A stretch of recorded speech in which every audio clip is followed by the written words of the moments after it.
Muy buenas tardes a mis hermanos y mis amigos. Estoy, un servidor muy contento y agradecido con la invitación que hicieron ustedes, los hermanos, los ancianos, a poder invitar a un servidor, que yo tengo mucha experiencia en predicando series.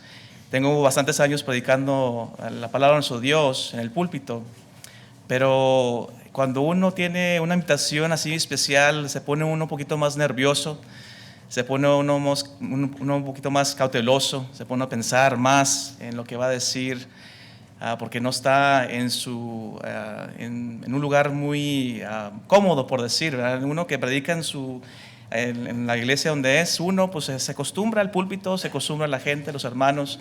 Se también acostumbra a los hermanos poder aceptar los errores, los errorcitos que uno comete de vez en cuando con las palabras o con los pasajes que a veces no punta bien, ¿verdad? Y los hermanos, pues, no está bien, ya estamos acostumbrados. Pero gracias a nuestro Dios que me dio este privilegio, este gran honor de estar entre ustedes. Quería contarles algo rápidamente. Aproximadamente como 21 años, 21 años, en 1998, tenía 18 años, yo apenas saliendo de la escuela me gradué. Esta congregación me invitó a predicar una serie de jóvenes. Me tocó predicar 2 sermones, no era algo tan extenso como normalmente lo hacen los hermanos, ¿verdad? Una semana entera o varios días, o como un servidor en ese momento, un fin de semana. Me tocó predicar 2 sermones. Y la razón por qué digo esto es que ese momento que yo prediqué me ayudó bastante. Me ayudó bastante en muchas formas. Me ayudó en lo espiritual, me reforzó, me dio fortaleza, me dio a mí ese ánimo de seguir adelante. Y también me ayudó mucho también para poder también el lenguaje, dominarlo un poquito mejor, aunque todavía no lo domino completamente el español. Pero me acuerdo que una hermana me dijo a mí después de que prediqué el primer sermón, dijo: "Usted es chicano, ¿verdad?" Y dije: pues yo creo, pues nací aquí, mis papás son de México, pero soy de aquí. Dijo: "¿Por qué?" Dije: "Porque usted habla muy pocho, una forma muy pocha. La forma que usted habla, las palabras que usted usa, en la forma que habla." Y también mis primos, mi primo, hermano Sergio y Auden y los demás que me conocen desde chiquito, se acuerdan también de cómo hablaba. Y a vez en cuando me sale lo pocho, a vez en cuando, pero mi esposa Miriam me corrige, ¿verdad? Y así no va, esa no es la palabra correcta. Pero así uno trata de mejorar de día tras día para poder, sobre todo, para hacer un trabajo adecuado, un trabajo que va a agradar a nuestro Dios y le va a dar la honra y la gloria a Él, sobre todo. Déjenme aquí abrir este aparatito. Tuvimos problemas un poquito contra el proyector y vamos a tener ustedes, mis hermanos, que usar sus Biblias, ¿verdad? Porque tenían todos los pasajes apuntados ahí en el proyector, así para que pudieran ustedes leer conmigo, ¿verdad? En el proyector, y tienen que abrir sus Biblias. Pero hoy en este día tendrán que usar sus Biblias. Pero bueno, vamos a comenzar ahora sí con el sermón, la lección de esta tarde. Los hermanos, ¿verdad? Yo les hablé a hermanos, varios hermanos diáconos, también un hermano anciano, un anciano de la congregación, un hermano anciano, y pregunté qué es lo que requerían, ¿verdad? ¿Qué es lo que ustedes buscaban? Temas específicos, algo en particular para poder traer a la congregación, porque pues, ustedes conocen más la congregación que un servidor. Yo no conozco muy bien a ustedes, aunque sí platico con ustedes, a varios de ustedes hermanos, pero no tanto con cuanto a lo espiritual, qué es lo que se requiere, qué es lo que necesita. Dijeron los hermanos, ¿verdad? Sobre todo los ancianos, se pusieron a practicar. Ellos querían que hablara sobre la convicción, sobre la fe. Dijeron: "Hermano, no quiero decir su nombre, pues ya saben, pueden ustedes ahí deducir, ¿verdad? Porque nomás hay unos poquitos ancianos en esa congregación." Y otra cosa que yo iba a decir también, mis hermanos, que para mí es como ha conocido esta congregación por muchos años, por más de 20 años, muchos años que he conocido esta congregación. Y a mí me da mucho gusto ver cómo ha crecido, ¿verdad? Yo lo puedo ver, lo he visto, ¿verdad? En la forma, ¿verdad? Detrás de los años, cómo ha crecido esta congregación. Yo me acuerdo cuando estaba cerrado en esa pared de atrás de ustedes, ¿verdad? Estaba cerradito allí, tenía su puerta para entrar allí y no había muchos hermanos. Así sí había, pero no tantos hermanos en esos tiempos, que me acuerdo yo viniendo la primera vez cuando estaba chico. Y ahora ver, mis hermanos, ¿verdad?, que ampliaron el lugar, hay más miembros, mucho trabajo que han hecho ustedes, como saben, ¿verdad?, no, pues, no repetirlo, porque pues, ustedes saben, ¿verdad?, pero ancianos, diáconos, y sobre todo una obra hispana es algo que para mí, ¿verdad?, me da mucho orgullo. Aunque no soy parte de esa congregación, aunque no soy miembro de esa congregación, yo siempre le digo a los hermanos, ¿verdad?, de todas partes que hablo, platico de ustedes. Platico de ustedes y digo, hermanos, hay una congregación de esa que tiene sus ancianos, tiene sus diáconos y están trabajando de una forma, ¿verdad?, arduamente, ¿verdad?, trabajando mucho, con mucho fervor, y se ve el crecimiento, se ha visto el crecimiento espiritualmente, en la forma numérica. Y para mí, mis hermanos, algo, pues, les digo, ¿verdad?, a ustedes de lo que viene en mi corazón en cuanto a eso. Y mis hermanos, como diga, regresando a lo que estamos hablando, mis hermanos dijeron que hablara sobre la convicción, la fe, porque los jóvenes ya el lunes, si Dios quiere, entran en la escuela. Sabemos que los jóvenes, mis hermanos, es una parte muy íntegra, una parte muy importante en la congregación. Lo digo por mí mismo. Cuando yo era joven, ¿verdad?, sabiendo que pues, uno tiene esa energía, ese fervor, ese primer amor, que uno se involucra en cualquier cosa. Me acuerdo cuando yo me bauticé, no para hacer testimonios, ¿verdad?, no es para eso, sino para darle un poquito saber de mi historia. Yo cuando me bauticé, mis hermanos, me acuerdo que ese domingo siguiente dije que les pedí a los hermanos si podía yo hacer una oración. Y no solamente yo, sino varios jóvenes también hicieron lo mismo, porque en ese momento cuando yo me bauticé, hubo 12 jóvenes que se bautizaron, uno tras otro. O sea, el hermano José Luis Santana, que predicó una serie en el 95, nuestro hermano Chuy se puede recordar, nuestro hermano Chuy Dávila, en ese momento se bautizaron 12 jóvenes, y así, uno tras otro. Y en ese momento, en ese tiempo, mis hermanos, me acuerdo que la juventud estaba pues muy animado, estábamos trabajando bastante. Me acuerdo que aún afuera de la iglesia, aún acá afuera, que nos juntamos nosotros los jóvenes, antes de irnos a la casa, después de jugar o lo que sea, vamos a una oración y ponernos a orar nosotros, los jóvenes. Me acuerdo también cuando yo con otros jóvenes que tenían sus carros, íbamos en los carros de ellos, puros jóvenes, y nos poníamos a cantar himnos. Y me acuerdo que esos tiempos, pues un tiempo pues, muy bueno, un tiempo muy edificante, un tiempo que unió mucho. Obviamente sabemos que nada es perfecto y hay errores, se cometen cosas así que, ¿verdad?, podrá uno decir, bueno, es algo diferente, algo distinto. Pero lo que ayudó ese momento es de uno aferrarse más, a crecer más en la fe que es en Cristo Jesús. Y así es, mis hermanos, la convicción en el joven puede ser tan fuerte y a la vez puede ser tan frágil. Tan frágil. La convicción, la fe del joven puede ser destruido fácilmente. Y es algo que mis hermanos, ¿verdad?, sobre todo los padres que se involucran con sus hijos, jóvenes cristianos, que estén detrás de ellos, hablando con ellos, hablándoles de las cosas de nuestro Dios, fortaleciéndoles en la fe, en su convicción. Para cuando lleguen a ellos a ir a la escuela, con sus amistades o al colegio, no son, aunque sean bombardeados del mundo, del pecado, del enemigo, ellos pueden seguir adelante, fielmente a nuestro Dios. Si vamos a Santiago, mis hermanos, ahora sí, para entrar a la lección, a el libro de Santiago, más bien, capítulo 1, en versículo 6, dice así Santiago, déjeme ir ahí rápidamente. Si leemos desde el versículo 5, dice: si alguno de vosotros tiene falta de sabiduría, pídala a Dios, el cual da a todos abundantemente y sin reproche, y le será dada. Versículo 6, pero pida con fe, no dudando nada, porque el que duda es semejante a la onda del mar, que es arrastrada por el viento y echada de una parte a otra. Y es el título del sermón, aunque no se ve aquí, es el que duda. Dice el Santiago, dice, el que duda es semejante a la onda del mar, que es arrastrada por el viento y echada de una parte a otra. Vamos, mis hermanos, rápidamente a la carta de los Hebreos.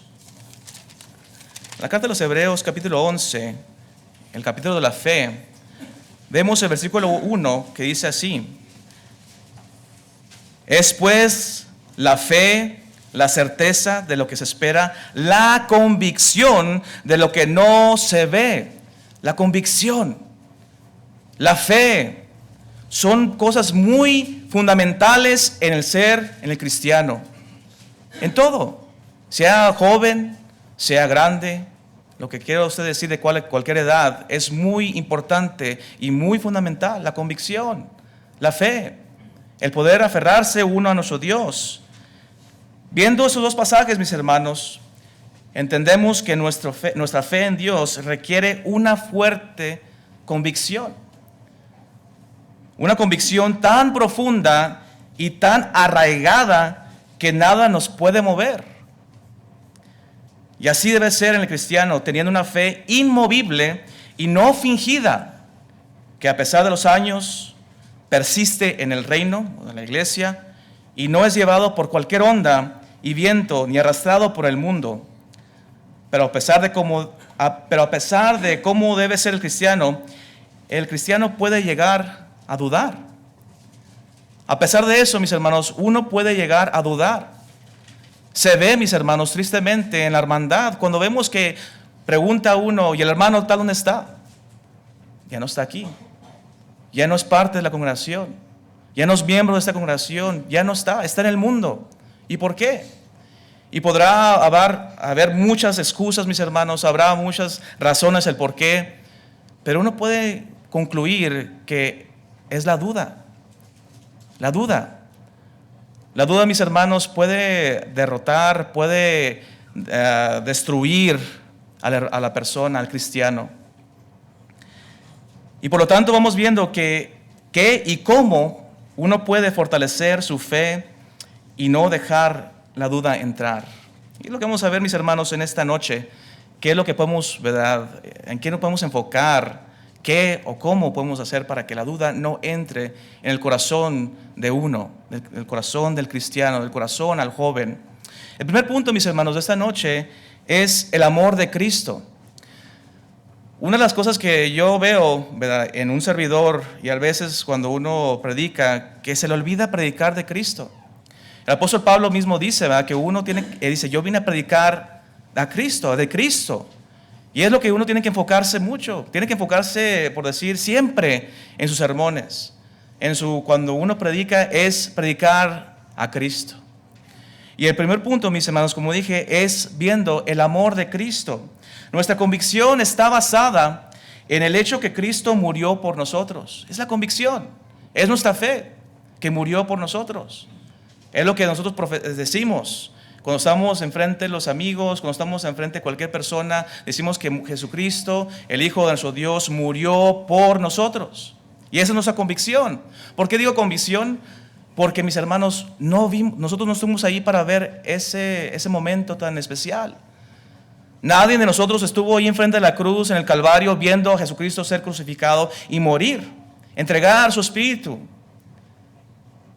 Pero sin embargo, estamos convencidos, tenemos esa convicción que Cristo Jesús murió por nosotros. Por lo tanto, ¿verdad?, creemos en esa muerte de cruz que nos motiva a persistir a pesar de cualquier cosa. Cuando uno se aferra, mis hermanos, mis amigos, cuando uno se agarra a ese amor de Cristo, es muy difícil que seamos, ¿verdad?, llevados a cualquier parte, a cualquier onda, cualquier doctrina, cualquier, por decir, situación o ocasión, o algo que es progresivo, o algo moderno, o algo nuevo. No, uno se aferra al amor de Cristo.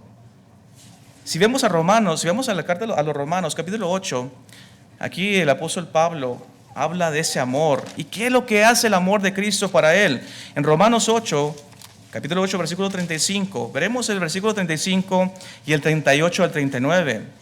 Dice aquí una pregunta, ¿verdad?, para usted, amigo, y para nosotros también. ¿Quién nos separará del amor de Cristo? ¿Quién? ¿Tribulación o angustia? ¿O persecución o hambre? ¿O desnudez? ¿O peligro o espada? Versículo 38, por lo cual estoy seguro de que ni la muerte, ni la vida, ni los ángeles, ni principados, ni potestades, ni lo presente, ni lo porvenir, ni lo alto, ni lo profundo, ni ninguna otra cosa creada nos podrá separar del amor de Cristo, que es en Cristo Jesús, Señor nuestro. Ninguna cosa, mis hermanos, nos podrá separar del amor de Cristo. ¿Habrá duda en el apóstol Pablo? Cuando él escribió esto, había algo,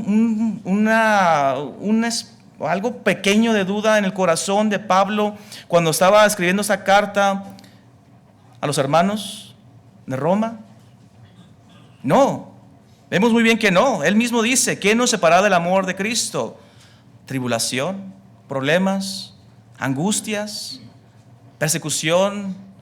Y esa, mis hermanos, la palabra que usa ahí, persecución, ¿verdad? Era algo que estaba sucediendo en ese momento. Era vivo esa palabra. Hoy en día, mis hermanos, no padecemos de persecución. Y él usa esa palabra, persecución, porque sabemos que los primeros cristianos estaban padeciendo persecución. Tuvieron que huir de sus hogares, salir de sus comunidades, para seguir viviendo. Cada momento que vivía el cristiano pues era un día de gozo, de alegría, porque cualquier momento podían ser atados, arrastrados a la cárcel o aún quitarle las vidas a ellos. Y dice el apóstol Pablo, persecución. El amor a Cristo, el amor que Cristo tiene hacia uno, ¿nos podrá separar tal cosa? Y él dice que no. Por eso dice el versículo 38, por lo cual estoy seguro que ni la muerte, ni la vida, ni los ángeles, ni principados, ni potestades, fuerzas tremendas, fuertes, que podrían destrozar cualquier comunidad, que podrá acabar con ciertos grupos. Dice, ni aún eso. No había duda en el corazón del apóstol Pablo y no debe haber ninguna duda en nosotros si nos aferramos al amor de Cristo Jesús.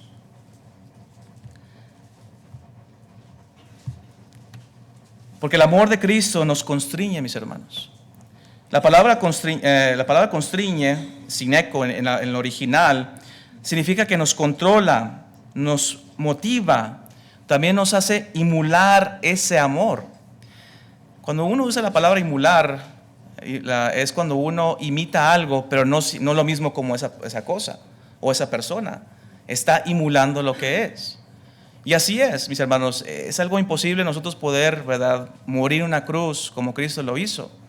Será difícil emular ese amor que demostró Cristo Jesús, pero podemos nosotros hacer mucho, ¿verdad?, en nuestras vidas para demostrar que el amor de Cristo está en nosotros. Si vamos a la segunda carta a los Corintios, capítulo 5, versículo 14. Segunda carta a los Corintios, capítulo 5, versículo 14, dice ahí. Dice, porque el amor de Cristo nos constriñe, pensando esto, que si uno murió por todos, luego todos murieron. Pero vemos aquí, mis hermanos, el versículo 14 al principio, porque el amor de Cristo nos constriñe. Si ese amor nos amarra, porque también esa palabra significa amarrar, juntar, detener. Si ese amor nos amarra, ¿cómo podemos ser llevados por todas partes como un barco sin timón? Es imposible. Si el amor de Cristo, jóvenes, si ustedes piensan en eso, en el amor de Cristo que murió por ustedes, Cristo Jesús, que murió en la cruz, obviamente que si todos ustedes son cristianos, ¿verdad?, que se bautizaron, ¿verdad?, conocen, saben esa verdad, pero tiene que uno aferrarse a eso, porque hay momentos que se nos olvida, se le puede uno olvidar tal cosa, se le olvida de la gracia de nuestro Dios, se le puede uno olvidar, mis hermanos, la misericordia de nuestro Dios, cómo lo demostró entregando a su Hijo a la muerte y muerte de cruz. Y por lo tanto que nos enfocamos en otras cosas más. Nos enfocamos, ¿verdad?, a veces en los problemas, en las tribulaciones, las angustias. Y nuestro enfoque no es ahí en Cristo Jesús, en el amor de Él. Y por lo tanto comenzamos a dudar. Nuestra convicción se pone débil y más débil. y más débil, y al punto cuando uno ya mejor suelta la arpa. Y dice, ya mejor no sigo aquí, en este camino.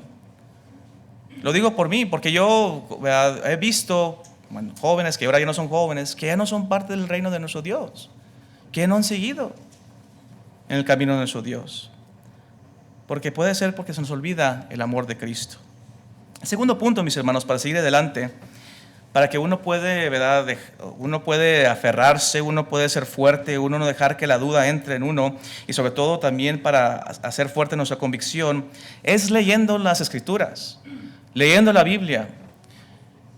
Podría decir uno, pues es el primer punto, pero yo pienso que el primer punto, lo más importante cuando uno hace un sermón, es eso, el amor de Cristo es lo más importante, pero también es sumamente importante leyendo las Escrituras. El entendimiento, mis hermanos y mis amigos, es muy fundamental para combatir contra la duda. Uno, por ejemplo, no hablando de la Escritura, sino hablando en lo común, en lo secular, en cuanto al entendimiento, ¿verdad? A veces uno no entiende cosas, tiene dudas de ciertas cosas, ¿verdad? Por ejemplo, una computadora puede decir, no, pues tengo duda, ¿cómo se maneja esta cosa? Sobre todo los que ya son de más de edad, que no crecieron con la tecnología, dicen, es que no tengo, o sea, no puedo usarlo muy bien, o no quiero usarlo porque no lo conozco. Tiene esa duda, tiene pues esa falta de fe, por decir. Pero si los que no saben de eso comienzan a estudiar, a trabajar con la computadora, ver cómo trabajan las cosas, cómo trabajan las aplicaciones, cómo trabaja, ¿verdad? Cómo se prende, cómo se apaga, ahí tiene un entendimiento, un conocimiento de la computadora, pues ya no tiene duda, ya no tiene miedo de prender la computadora y usarla, de poder usar, por ejemplo, el PowerPoint, aunque no pude ahora, pero sí, poder usar el PowerPoint o lo que sea. Pero entendimiento, mis hermanos, como dije, es muy fundamental para combatir contra la duda.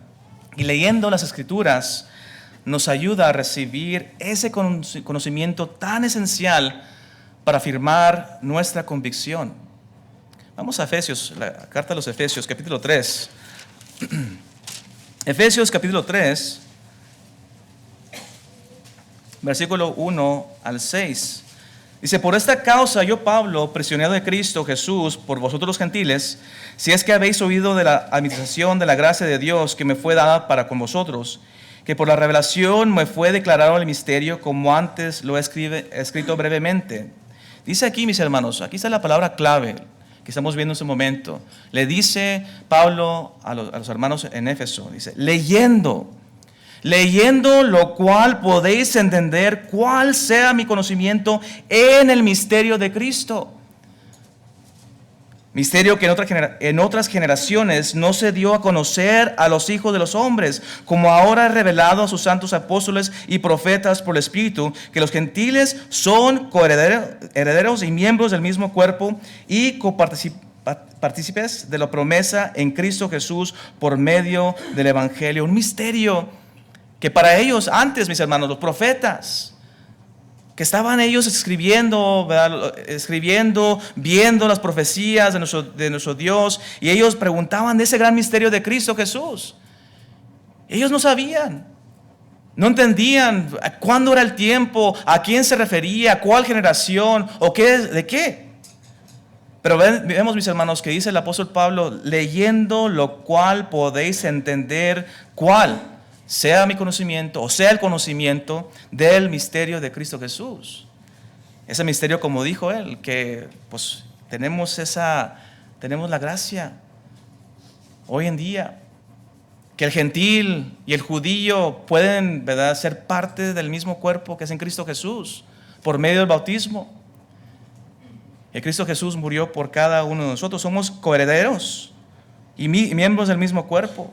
Pero la palabra clave, como dije, es eso, leyendo. Ellos tenían que leer las Escrituras, leer la carta que Pablo mandó a ellos, leyendo la cual podéis entender. Y así es, mis hermanos, jóvenes, también hermanos de cualquier edad, tenemos que leer las Escrituras. Se requiere leer la Biblia.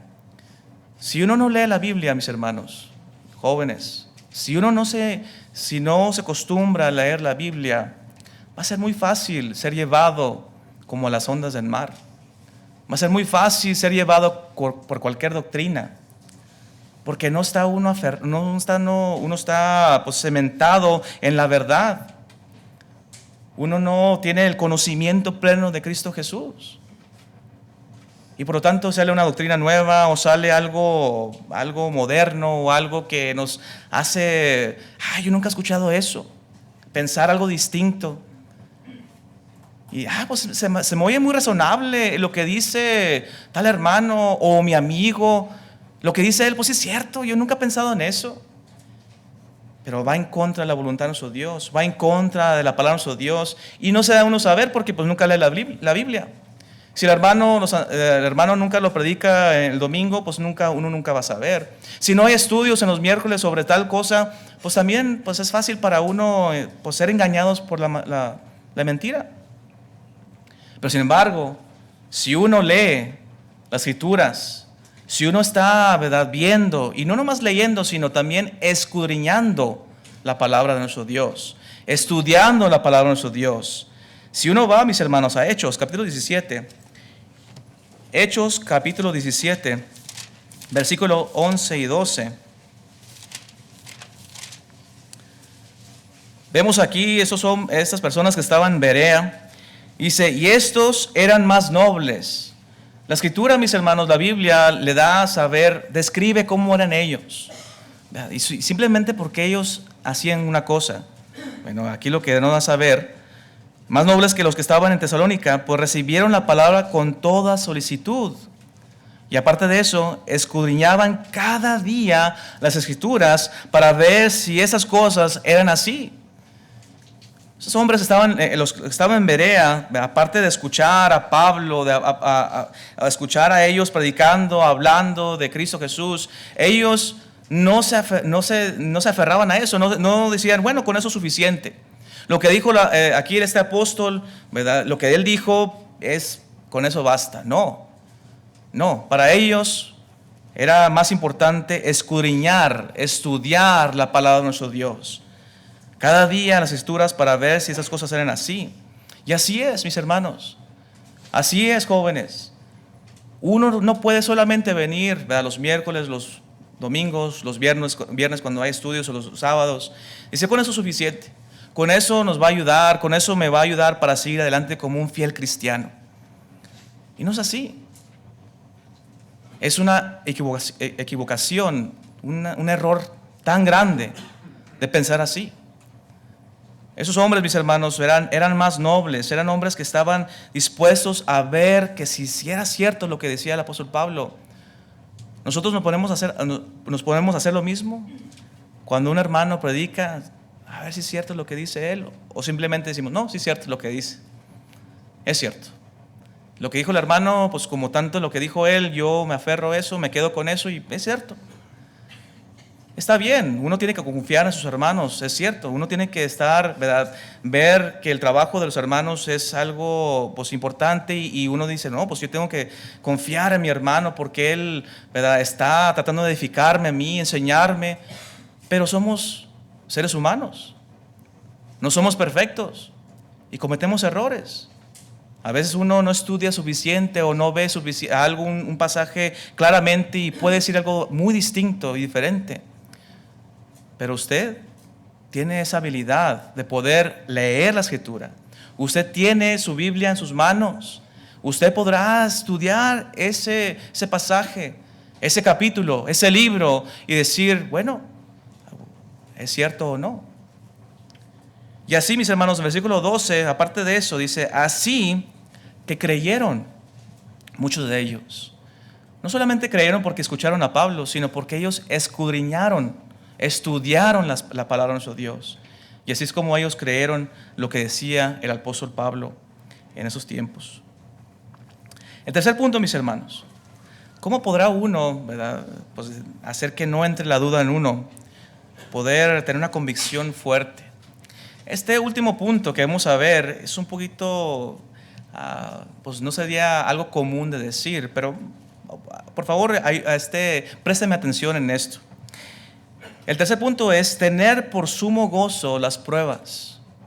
Dirá uno, pues ¿cómo es eso? O sea, ¿qué me va a ayudar en tener una convicción fuerte o ser pues tener mi fe más apegada a la palabra, a nuestro Dios? ¿A tener por sumo gozo las pruebas? ¿Qué tiene que ver con eso? Cuando somos probados, mis hermanos, nuestro Dios quiere saber si nuestra convicción es verdadero. Cuando nuestro Dios nos prueba, quiere ver cómo somos nosotros. Si realmente somos oro o no.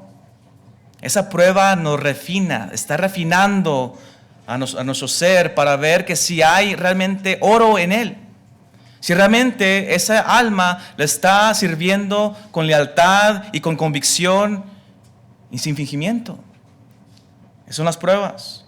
Y también, mis hermanos, aparte de eso, nuestro Dios, ¿verdad?, también quiere producir en nosotros una paciencia interminable. Una paciencia interminable. Si leemos, mis hermanos, vamos a Santiago, capítulo 1. Santiago, capítulo 1. Versículos 2 y 3. Dice aquí Santiago: hermanos míos, tened por sumo gozo cuando os halléis en diversas pruebas, sabiendo que la prueba de vuestra fe produce paciencia. Pero vemos, mis hermanos, aquí, hermanos míos, tener por sumo gozo. O sea, no dice tener paciencia, o sea, no dice ahí, hermanos míos, cuando os halléis en diversas pruebas, sabiendo que la prueba de vuestra fe produce paciencia. No, la palabra ahí, las palabras que usa ahí, tener por sumo gozo, una alegría, un contentamiento tan grande, ¿verdad?, que se puede ver, que podemos decir que lo es palpable, tal cosa. Un gozo tremendo, no solamente gozo, sino sumo gozo. Cuando somos hallados en prueba, cuando nos llega una prueba en nuestras vidas, ¿cómo estamos nosotros? ¿Qué es nuestro pensar? ¿Qué es nuestra reacción? ¿Cómo actuamos nosotros? Sabiendo, mis hermanos, que las pruebas pues no son algo, por decir, agradable. Por eso es como que se contradice un poco eso. ¿Cómo tener uno gozo si las pruebas son difíciles? Las pruebas a veces no son agradables. Las pruebas me desgastan, me quitan tanta energía. Como el sol, ¿verdad? El sol que está bien fuerte en esos días. Y a veces, por un servidor, ¿verdad?, trabajando en el sol, que a veces ya no aguanto el sol. Está muy fuerte. Y a veces siento como que ya de aquí basta, ya no puedo trabajar más. Pero sin embargo digo, no, pues tengo que seguir trabajando. Pero así es, la prueba puede llevar a agotarnos de una forma que hasta la última gota, por decir. No morimos, pero las pruebas son para eso. Pero dice aquí Santiago, mis hermanos, y él también pasando por aún más que nosotros hoy en día, ¿verdad? Él está padeciendo persecución, padeciendo tribulación, angustias, todo eso. Él dice, sabiendo dice, hermanos míos, tened por sumo gozo cuando os halléis en diversas pruebas. Una de las cosas, mis hermanos, que yo he aprendido como cristiano, que a veces, mis hermanos, que las pruebas que uno se enfrenta, sobre todo como joven, puede derrotarlo a uno. Puede acabar con la fe de tal cristiano. Puede ser que ya uno no quiere seguir adelante porque tal prueba no fue muy fuerte para él o para ella. A veces uno dice, hay pruebas que en la vida, ¿verdad?, ve, por ejemplo, hermanos ¿verdad?, que los miraba con veneración, que los miraba como columnas, o hermanos que decía, este hermano cómo tenía tanto conocimiento, un hombre muy fiel, un hombre, ¿verdad?, que siempre trabajando en la viña del Señor. Y cometió un error. Cometió un error tan grave, podemos decir tan fatal para su espíritu, que a veces los jóvenes, el joven que ve tal hermano así de esa forma, dice, pues ¿qué estoy haciendo yo? Se desanima el joven, se desanima el hermano y dice, pues ¿qué estoy haciendo yo? ¿Por qué ando aquí? O pues ¿cómo está la hermandad? Y se ha escuchado también, mis hermanos, entre los que ya no son parte del reino, que no son parte de la iglesia, los hermanos allá me dicen tristemente, ¿verdad?, esa palabra, son hipócritas. Dicen una cosa y otra cosa dicen diferente, distinto. Y no quieren, por lo tanto, ya no quieren seguir, ya no quieren regresar al reino. Pero antes de eso, ¿verdad?, ven cosas así. Jóvenes que ven problemas en la iglesia. Cuando hay problemas fuertes, graves, ustedes que ya tienen ese privilegio de tener ancianos, que ya no se requiere la junta de varones. Cuando hay tantas mentes en un lugar, en un cuarto. Y cuando hay jóvenes ahí, jovencitos que apenas comienzan, de 15, 14, 13, 12 años en el Evangelio. Y ve las pruebas, ve los problemas que hay en esa junta. Y los afecta. Y hay unos que dicen, ya no puedo seguir yo, y dicen ellos, no, es que yo me acuerdo de esos tiempos, cómo había problemas en la junta, cómo hubo problemas en la iglesia. Pero no se pone a pensar que esas pruebas son ¿para qué? Para producir paciencia. Una paciencia, mis hermanos, una paciencia tremenda, como dije, una paciencia interminable que nunca se acaba. Y así es. Las pruebas, mis hermanos, ayudan para tener una convicción tan fuerte, una fe que está aferrado a nuestro Dios, que no se deja vencer por cualquier cosa. La paciencia es muy importante, dice el apóstol Pedro, añadir la paciencia. Dice, aparte de la fe, la paciencia. El apóstol Pedro habla que algunos perdieron la paciencia, diciendo, pues ya entonces hablaban de que se iba a acabar este mundo y vemos que ya no se ha acabado, pues por lo tanto seguimos viviendo como antes vivíamos. ¿Dónde está? ¿Dónde está Cristo Jesús? Todavía no viene. ¿Dónde está su segunda venida? Lo que hablan ustedes, lo que todavía hablamos hoy en este día. ¿Dónde está? No se ve. Y por lo tanto pierden esa paciencia. Ya no quieren seguir adelante. Las pruebas son para eso, mis hermanos. Tenemos que dejar, ¿verdad?, pasar lo inevitable, porque van a venir las pruebas. Son inevitables.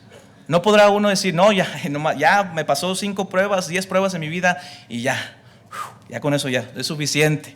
Ya no se requiere más, ya nuestro Dios ya me afinó muy bien, ya estoy bien, ¿verdad?, pulido, por decir, y ya es suficiente, no se requiere. No. Es inevitable, va a seguir, persiste. Las pruebas están allí continuamente. ¿Por qué? Porque llegamos, mis hermanos, estamos llegando a cierto nivel de espiritualidad y ve a nuestro Dios cómo estamos y dicen, todavía le falta más. Todavía le falta llegar a otro nivel.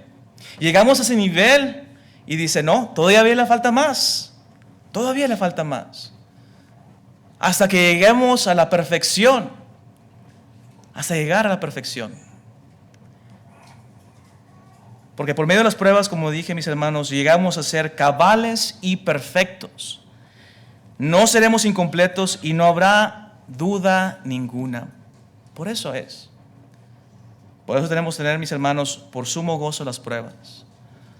Agarrarnos, mis hermanos, jóvenes, oigan ustedes en este día, en este momento. Aunque uno podrá decir muchas más cosas sobre esto. Pero agárrense, acuérdense del amor de Cristo Jesús, día tras día, tras día, tras día. Lo que hizo Cristo Jesús por usted, por mí, que murió en la cruz, que derramó esa sangre preciosa por cada uno de nosotros. Pensar en eso siempre, es lo que hacía el apóstol Pablo. Leer las Escrituras, leer la Biblia continuamente. Siempre leyéndola. Y sí, a lo mejor dirán, y es que no me gusta leerla, no me gusta leer tanto. Bueno, escúchalas. Escucha las Escrituras. Hay hermanos que me han dicho, ¿verdad?, dice que a mí me gusta mucho oír la palabra de nuestro Dios. Aparte de leerla, ¿verdad? Como su hermano Edgar que está ahí atrás, me dice que a él le gusta escuchar mucho la palabra de nuestro Dios. Cuando está en su carro, yendo de lugar a lugar, como él viaja mucho, es lo que dice. Escúchalas pues. Creo que todos los jóvenes aquí, bueno, los que ya son de mayor edad, de los 15 y 14, lo que sea, tienen su celular. Usted puede ponerse a escuchar las Escrituras, aún leerla. Y también, mis hermanos y mis amigos, bueno, mis hermanos y los jóvenes más bien, cuando hay pruebas en su vida, cuando hay dificultades, sobre todo cuando es algo en cuanto a su fe, en cuanto a la espiritualidad, tengan gozo. Y no solamente gozo, sino sumo gozo. sabiendo que está nuestro Dios queriendo producir paciencia para que usted nunca, nunca se aparte del camino de nuestro Dios.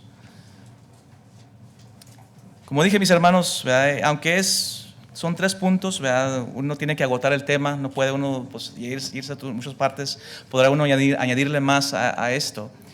Pero eso es lo que quiero, mis hermanos, ¿verdad? Que veamos en esta noche. Pero amigos entre nosotros, aunque este sermón no era muy apuntado a ustedes, pero quiero decirles que hablamos del amor de Cristo, y eso sí es cierto. Eso es algo que sí fue hace 2000 años, que Cristo Jesús murió por cada uno de nosotros. Y lo que es tremendo, mis amigos, de esto, de que Cristo Jesús murió, ¿verdad? Que a pesar de que pasó 2000 años, todavía está efectuando esa gracia.